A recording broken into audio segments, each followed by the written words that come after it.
अस्सलामुअलैकुम everyone and welcome back to the C language series.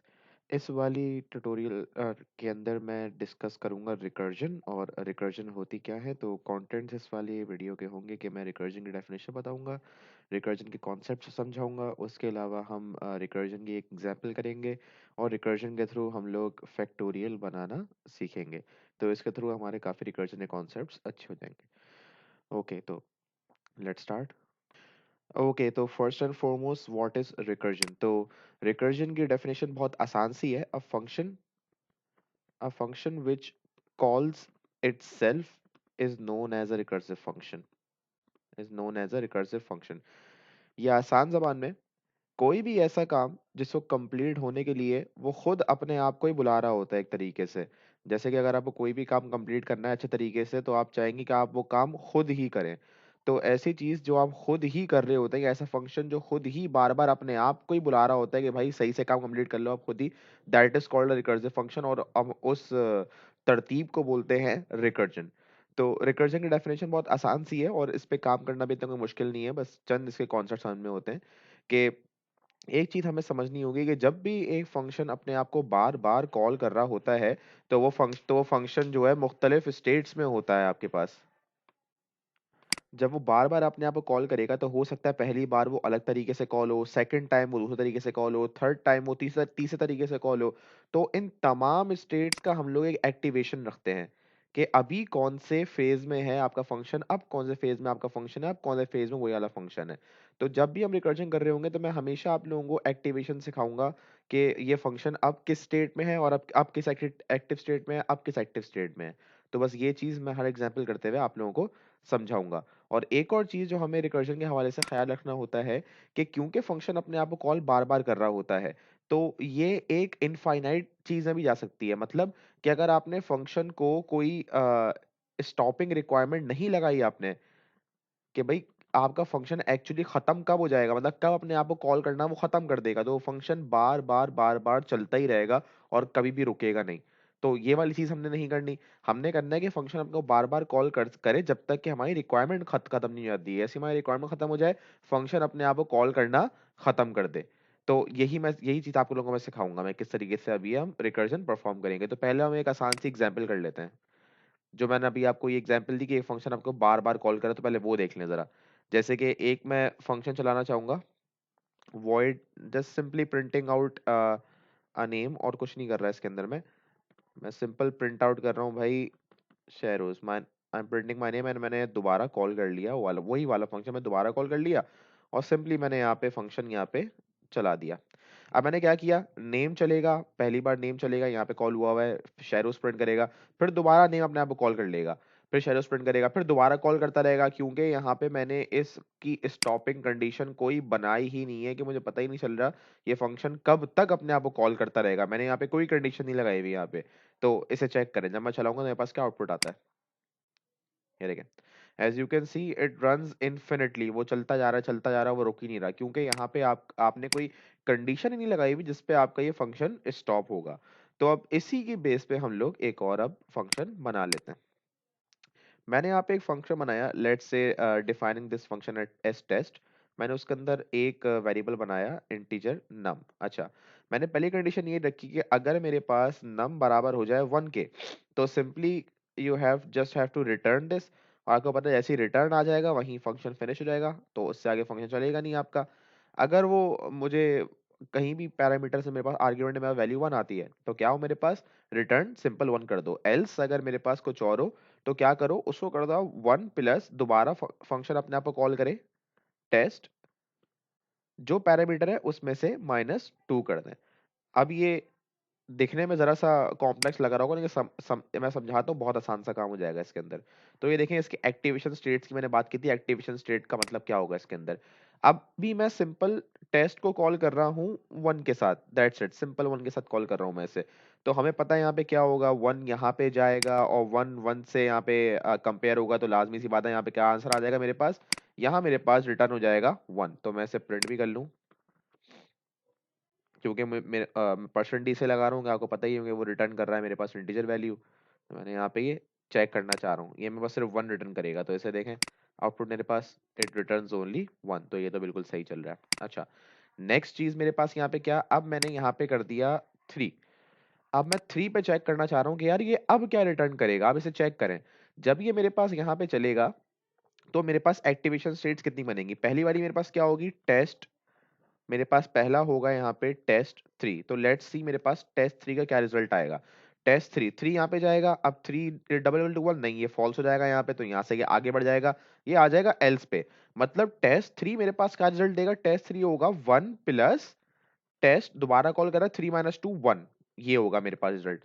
Test 3 का मेरे पास ये रिजल्ट आ रहा है यहाँ पे 1 प्लस टेस्ट 1। अब यहाँ पे क्या होगा, टेस्ट अपने आप को दोबारा यहाँ पे कॉल करेगा, क्योंकि अभी तक कोई स्टॉपिंग कंडीशन नहीं आई है, टेस्ट दोबारा यहाँ पे कॉल हो रहा है। तो अब क्या होगा मेरे पास यहाँ पे, टेस्ट दोबारा चलेगा, टेस्ट 1 कॉल होगा। अब जब टेस्ट 1 कॉल होगा तो क्या होगा, 1 यहाँ पे आएगा और 1 इक्वल टू 1, मतलब यहाँ पे आंसर क्या रिटर्न करेगा आपको, 1 करेगा। तो टेस्ट 1 का रिजल्ट मेरे पास यहाँ पे क्या आ गया, 1 आ गया। तो दो एक्टिवेशन स्टेट्स है मेरे पास यहाँ पे आ गई हैं। तो अब क्या होगा मेरे पास, टेस्ट 1 का रिजल्ट मेरे पास क्योंकि आ चुका है और उसका आंसर 1 है, तो वो ऑटोमेटिकली यहाँ पे आगे लग जाएगा। यहाँ पे मेरे पास क्या आ जाएगा, आंसर 1 आ जाएगा यहाँ पे। तो मतलब मेरे पास टेस्ट 3 का जो आंसर वो रिटर्न करेगा वो क्या होगा, 1 प्लस 1 मतलब 2 आएगा मेरे पास आंसर। तो इसे चेक करने चला के देखते हैं आंसर क्या आ रहा है। Let's run this. तो मेरे पास यहाँ पे क्या रिटर्न हो रहा है, यहाँ पे उप्स, एक गलती की है मैंने, मैं यहाँ पे रिटर्न लिखना भूल गया। तो रिटर्न तो कुछ होगा ही नहीं, वो हमेशा 1 रिटर्न करता रहेगा। तो मैंने रिटर्न यहाँ पे लिख दिया। आप देखें इसका आंसर जो मैंने बताया था, आंसर क्या आ रहा है इसका, 2 आ रहा है इसका आंसर, जिस तरीके से मैंने यहाँ पे समझाया था। तो अब एक और काम कर लेते हैं, यहाँ पे हम कर लेते हैं यहाँ पे इसको 5 लास्ट हम यहाँ पे कर लेते हैं, फिर चेक करते हैं आंसर क्या आ रहा है। तो मैंने यहाँ पे कर दिया अब टेस्ट 5। तो सबसे पहले मेरे पास क्या होगा, मेरे पास यहाँ पे 1 तो कंपेयर होगा नहीं, तो यहाँ पे आ जाएगा सीधा, ये क्या होगा 1 प्लस टेस्ट 5 माइनस 2, यहाँ होगा पहले 5 माइनस 2 मतलब 3। तो अब यहाँ पे क्या कॉल कॉल होगा आपके पास, सबसे पहले आपके पास कॉल होगा टेस्ट 3। अब टेस्ट 3 आपके पास क्या है, हालांकि हमें पता है इसका आंसर क्या आएगा, लेकिन हम दोबारा कर लेते हैं। तो टेस्ट 3 होगा हमारे पास 3 माइनस 2, क्योंकि नम की जगह 3 आ जाएगा, 3 माइनस 2 होगा मेरे पास, मतलब यहाँ पे क्या हो जाएगा मेरे पास टेस्ट 3 का आंसर 1 प्लस टेस्ट 1, और टेस्ट 1 का आंसर पता है 1 होगा। तो यहाँ पे 1 आएगा मेरे पास, तो ये जाएगा इसकी जगह 3 की जगह, ये आ जाएगा 1 प्लस 1। अब मैं जानता हूँ कि टेस्ट 3 का आंसर क्या आ चुका है मेरे पास, 2 आ चुका है इसका आंसर मेरे पास। तो एक्टिवेशन स्टेट अब 2 पे आ गई। उसके बाद अब थर्ड एक्टिवेशन स्टेट, टेस्ट 3 का आंसर मेरे पास 2 है, तो यहाँ पे क्या आ जाएगा मेरे पास, यहाँ पे मेरे पास आ जाएगा 2। तो फाइनल आंसर जो बनेगा टेस्ट 5 का क्या होगा, वो मेरे पास बार बार कॉल होने के बाद वो होगा मेरे पास क्या, यहाँ पे आंसर 3। तो इसे चेक करें, मैं चलाऊंगा आंसर क्या आ रहा है मेरे पास, आंसर मेरे पास 3 आ रहा है। इस तरीके से मेरे पास यहाँ पे रिकर्जन चल रही है इनकी।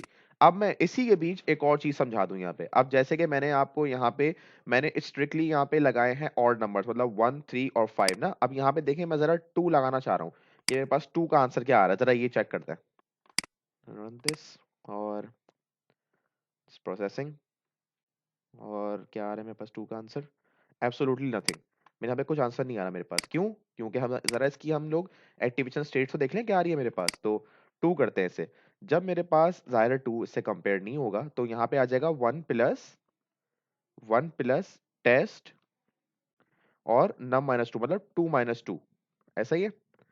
अब टेस्ट 2 माइनस 2 बनता है टेस्ट 0, और आप देख सकते हैं कि मेरे पास यहाँ पे टेस्ट 0 की कोई कंडीशन यहाँ पे नहीं है, क्योंकि 0 कहीं कंपेयर ही नहीं हो रहा मेरे पास यहाँ पे, कहीं मेरे पास यहाँ पे टेस्ट 0 की कंडीशन नहीं है यहाँ पे, क्योंकि किससे कंपेयर करूं मैं यहाँ कर सकता हूँ कि एक और बना दूं, लेकिन मैं फिलहाल नहीं बना रहा, बस समझाने के लिए कि जब आप रिकर्जन कर रहे होते हैं तो जाहिर सी बात है फंक्शन अपने आपको बार बार कॉल कर रहा होता है। कहीं ऐसा उससे आर्ग्यूमेंट वैल्यू मिल गई जो कि आपने यहाँ पे उसको, उसकी कंडीशन नहीं बनाई अभी असेस करने के लिए या जानने के लिए, तो आपके पास क्या करेगा हमेशा वो रिटर्न, वो हमेशा आप लोगों के पास करेगा रिटर्न नल वैल्यू या फिर जीरो, जो मौजूद ही नहीं है बेसिकली। तो अगर आपको ये करवाना है तो आपको इसकी भी अलग कंडीशन बनानी होगी, मतलब आप ऐसा कुछ कर सकते हैं कि और नम डबल इक्वल्स टू जीरो, तो रिटर्न 1, अब आपके पास ये काम सक्सेसफुली चल जाएगा। So you can run it like this. लेकिन रिकर्जन का टोटल कॉन्सेप्ट आपके पास ऐसे होता है, वो इस तरीके से बार बार फंक्शन अपने आप को कॉल करता है और एंड में आपके पास एक आंसर लेके आता है। सही है। तो ये हो गया एक छोटी सी एग्जांपल रिकर्जन की। तो एक और कर लेते हैं, और थोड़ी इंपॉर्टेंट सी एग्जांपल और थोड़ी रिकग्नाइजेबल एग्जांपल कर लेते हैं जो हमारे पास होती है उसकी फैक्टोरियल की। तो let's print out a factorial. तो मैंने यहाँ पे किया भाई, मुझे फैक्टोरियल फैक्टोरियल ऑफ नंबर, मुझे एक फैक्टोरियल मालूम करना है नंबर का। मेरे पास एक पैरामीटर होगा इसमें। अच्छा, एक चीज़ तो हमें ऑलरेडी पता है कि जब फैक्टोरियल, अगर फैक्टोरियल कोई भी मेरे पास नंबर चल रहा है, अगर वो जीरो के बराबर हो जाता है तो आंसर हमेशा रिटर्न वन होता है। तो ये तो हम सबको पता है इसका आंसर क्या होता है। सही है, ये तो कोई इशू नहीं है।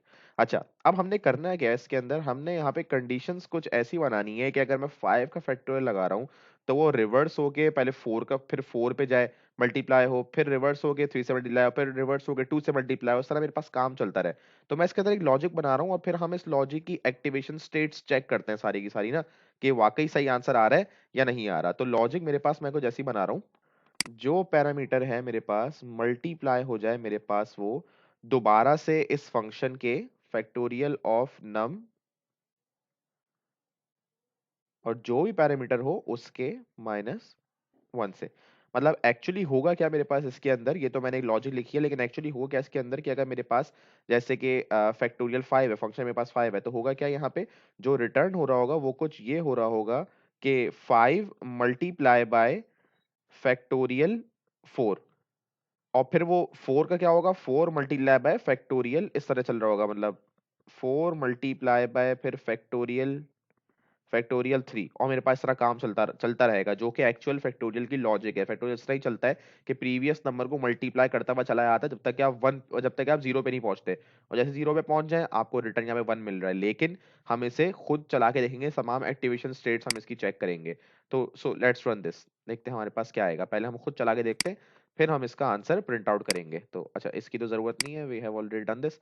तो अब ये कर लेते हैं हम लोग के प्रिंट एफ कर लेते हैं हम ये फैक्टोरियल ऑफ नंबर, और मैं यहाँ पे 5 का ही प्रिंट करना चाहूंगा। तो 5 multiply by 4 multiply by 3 multiply by 2 multiply by 1, मतलब आंसर 120 आता है। तो लेट्स चेक। अच्छा, सबसे पहले जब रन होगा मेरे पास यहाँ पे तो क्या होगा, सबसे पहले प्रिंट होगा मेरे पास फैक्टोरियल 5 है ना बेसिकली। तो अच्छा, इस फंक्शन का नाम थोड़ा मैं आसान कर लेता हूँ, वरना बार बार हमें वो, मैं सिंपल एफ कर लेता हूँ फंक्शन का नाम। ये सिंपल फंक्शन एफ है मेरे पास, और कुछ मैं ज़्यादा कुछ नहीं कर रहा इसके अंदर, वरना बार लिखना पड़ेगा। अच्छा, तो सबसे पहले क्या होगा मेरे पास यहाँ पे फैक्टोरियल 5, सबसे पहले 5 मेरे पास असेस होगा। तो फैक्टोरियल 5 का क्या होगा मेरे पास यहाँ पे, जाहिर है इस पे तो नहीं कुछ कंपेयर होगा, तो यहाँ पे आ जाएगा सीधा, वो होगा 5 नम की जगह 5 आएगा, मल्टीप्लाई बाय फैक्टोरियल 4, क्योंकि 5 माइनस 1 इज इक्वल टू 4। तो F5 का आंसर अभी ये है मेरे पास। सही है, तो आगे बढ़े। अब दोबारा फंक्शन ने अपने आप को यहाँ पे कॉल किया F4 पे, तो अब 4 पैरामीटर होगा मेरे पास। तो अब क्या होगा, 4 होगा यहाँ पे मल्टीप्लाई बाय F3। अब उसने दोबारा अपने आप को कॉल किया S3 ने, सॉरी F3 ने।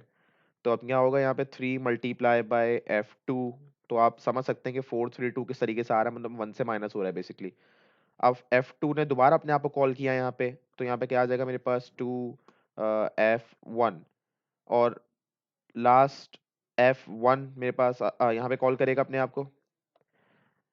और हम लोग जानते हैं, सॉरी वो मैं गलत समझा, यहाँ होगा F0, ऑब्वियसली यहाँ पे F0 होगा। और हम ये जानते हैं कि जब F0 अपने आप को कॉल करता है, मतलब फैक्टोरियल ऑफ जीरो, वो क्या होता है यहाँ पे आंसर इसका 1 आता है। तो ये तो हमें पता है।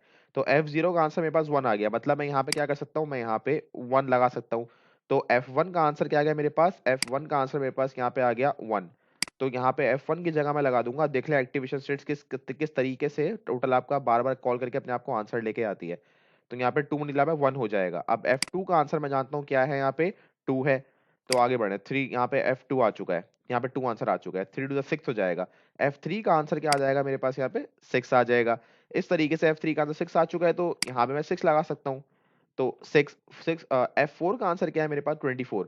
और मुझे पता है यहाँ पे F4 का 24 आंसर आ चुका है, तो मैं यहाँ पे लगा सकता हूँ अब F4 की जगह 24। तो अब आखिरी आंसर जो आप लोगों के पास आएगा वो आएगा 24 मल्टीप्लाई बाय 5, मतलब वही जो मैं बताना चाह रहा था, आंसर आपका आएगा 120।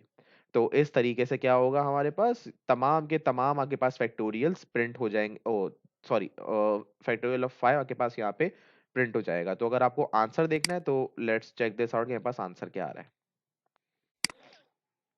120। तो इस तरीके से ये लॉजिक चलती है। तो आप कोई भी नंबर लगा लें जो भी आप चाहें, तो आपके पास आंसर सबके आ जाएंगे 726 का। तो इस तरीके से आगे पास एक्चुअली लॉजिक चलती है सारी रिकर्जन की। तो एक्टिवेशन स्टेट्स आपके पास आगे से आगे जा रहे होते हैं, अभी किस स्टेट में है फंक्शन, फिर किस स्टेट में है फंक्शन, वो अपने आप को चेंज कर रहा होता है बार बार। तो that's it for recursion. Hopefully आप लोगों से कॉन्सेप्ट्स और समझ में आ गए होंगे, तो आप कोई भी फंक्शन की लॉजिक रिकर्जन के थ्रू आप इम्प्लीमेंट कर सकते हैं। तो if you have not already subscribe, please subscribe to the channel and like this video और बेल आइकन प्रेस कीजिएगा ताकि आपको नोटिफिकेशन मिले। Thank you so much.